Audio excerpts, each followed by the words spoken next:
야곱은 이삭에게 축복을 받은 후 에서를 피해 밧단 아람으로 도망을 가요. 그리고 그곳에서 20여 년이라는 긴 세월 동안 살게 되면서 4명의 여인들을 통해 12명의 자녀들을 얻게 돼요.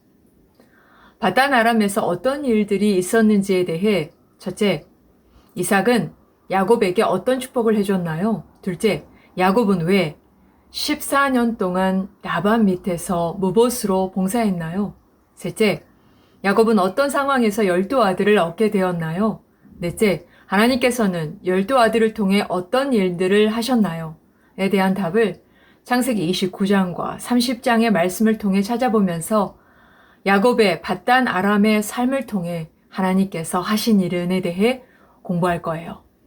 지난 시간에 창세기 27장 33절 이삭이 심히 크게 떨며 라고 이삭이 크게 두려워하고 탄식하며 자기 가족에게 일어난 일들의 책임이 자신에게 있음을 자책했다고 했어요. 하지만 135세에 자신이 죽을 날이 얼마 남지 않았다고 느낄 정도로 기록도 없고 자식을 알아보지 못할 정도로 앞을 보지 못하는 쇠약한 상태로 거의 45년을 더 살았지만 그럼에도 이삭은 아브라함의 상속권을 잇는 사람으로 그의 수하에 있던 수천 명의 사람들과 수많은 가축과 짐승들을 이끌었어요. 그리고 많은 제사들을 잘 관리하고 베두인으로 이동하며 이 모든 것들을 바른 방향으로 잘 지도하며 자신에게 주어진 크고 무거운 책무와 의무를 하나님의 크신 은혜로 잘 감당하며 살았어요. 그 결과 야곱이 브엘세바를 떠난 지 20여 년 만에 이삭에게로 돌아왔을 때 야곱에게 잘 넘겨줄 수 있었어요.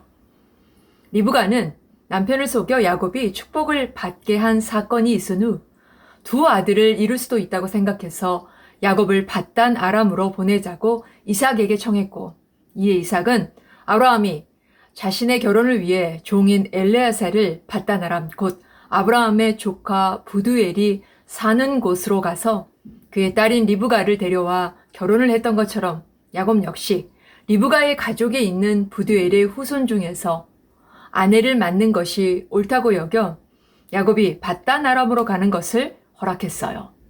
이삭은 야곱을 보내면서 축복을 해주었는데 이삭은 야곱에게 어떤 축복을 해주었을까요?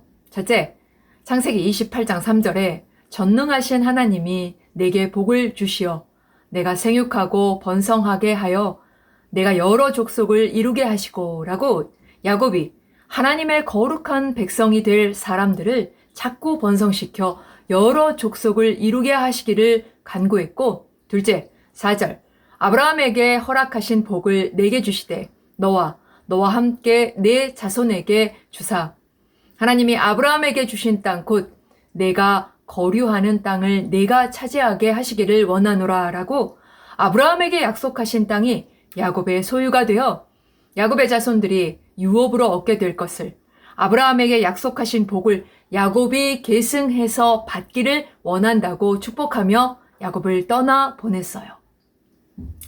창세기 29장 1절에 야곱이 길을 떠나 동방의 사람의 땅에 이르러 라고 야곱이 살던 브엘세바에서 목적지인 밧단 아람까지는 약 804km나 되는 먼 거리였어요. 이 길은 매우 험준한 경로로 강도나 많은 사고가 일어나는 위험한 경로였어요.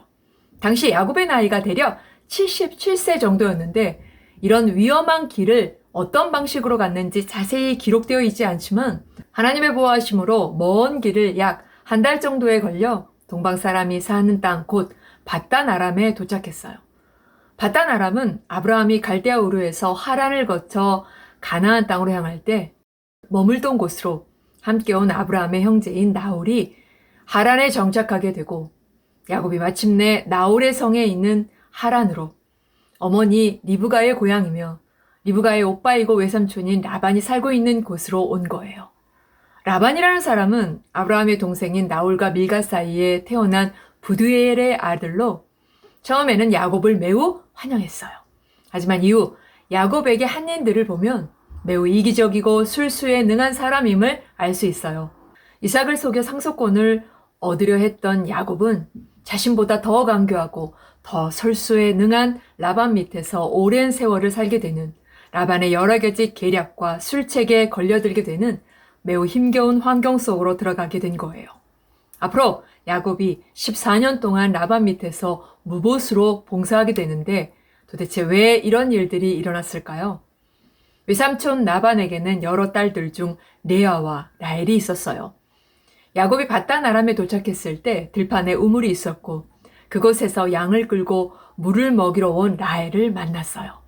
라헬을 보자마자 야곱은 재빨리 우물을 덮고 있던 크고 무거운 돌을 치우고 물을 길러서 양떼들에게 물을 먹였어요. 아마도 첫눈에 반한 것 같아요. 이처럼 라헬을 사랑하게 된 야곱은 그녀와 결혼하기 위해 삼촌 라반에게 창세기 29장 18절에 야곱이 라헬을 더 사랑함으로 대답하되, 내가 외삼촌의 작은 딸 라헬을 위하여 외삼촌에게 7년을 섬기리이다 라고 7년 동안 임금도 받지 않고 라반을 위해 일하겠다고 했어요. 승낙을 받은 후 7년 동안 일했지만 라반의 속임수로 마음에도 없던 라헬의 언니 레아와 결혼하게 되고, 교활한 라반에게 7년 동안 더 봉사하기로 약속한 후에 라헬과 결혼하게 돼요. 야곱은 자신이 온갖 속임수를 써서 축복을 받은 것처럼 지금까지 자신이 계획한 대로 살아왔어요.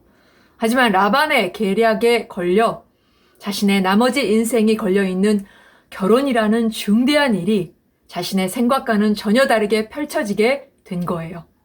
야곱은 밧담 아람이라는 타향에서 자기보다 더 이기적이고 교활하며 술수에 능한 외삼촌 라반 밑에서 20년 동안 힘겨운 교용살이를 하며 훈련을 받았던 것이고, 험한 일들을 많이 겪으면서 야곱은 자신을 깊이 돌아보았을 것이며 하나님 앞에 크게 회개했을 거예요.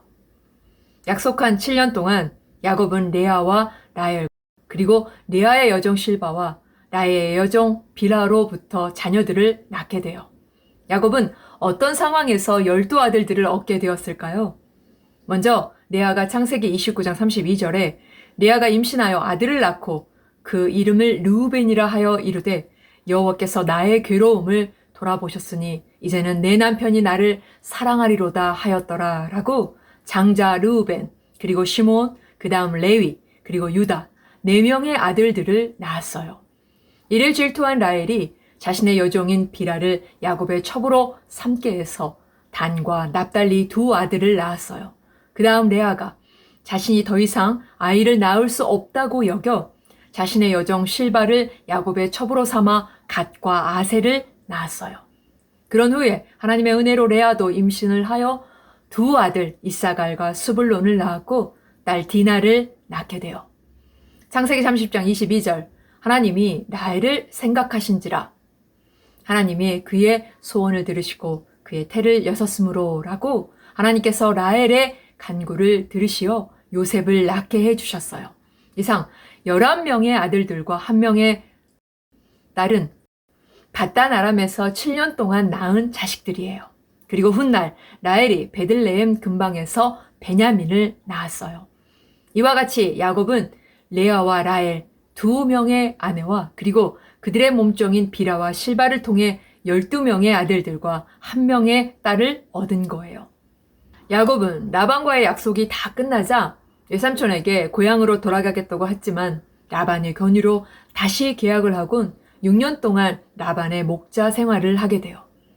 야곱은 어떤 여인과 결혼을 해야 하는지 하나님 앞에 진실하게 구하지 않았어요.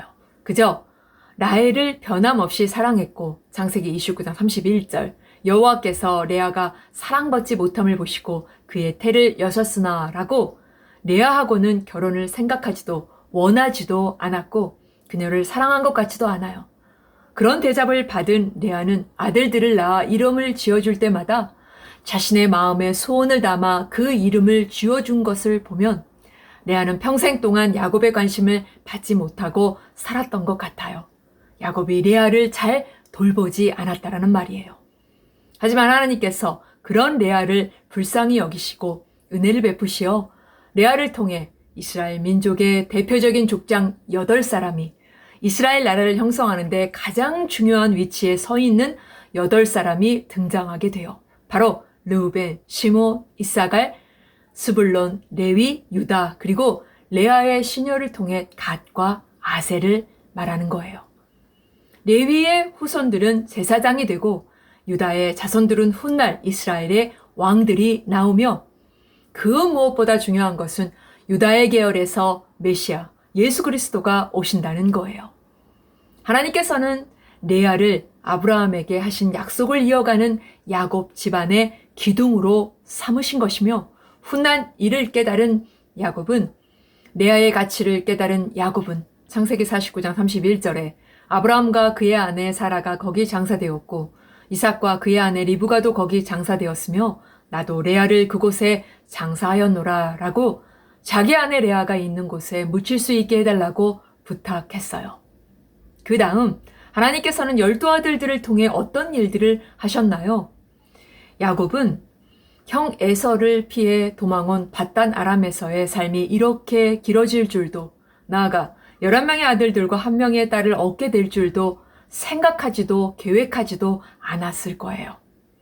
야곱의 두 아내와 두 첩 역시 창세기 30장 1절, 라헬이 자기가 야곱에게서 아들을 낳지 못함을 보고 그의 언니를 시기하여 야곱에게 이르되 내게 자식을 낳게 하라. 그렇지 아니하면 내가 죽겠노라 라고 오직 남편의 사랑을 받기 위해 투기하는 마음으로 아들들을 마치 경쟁하듯 낳은 것처럼 느껴질 정도로 자신들이 낳은 12명의 아들들이 장차 하나님 앞에 어떤 역할을 하게 될지 상상조차 못했을 거예요. 이처럼 야곱이나 여인들이나 주어진 상황, 환경 속에서 자기들대로의 인생을 살았어요.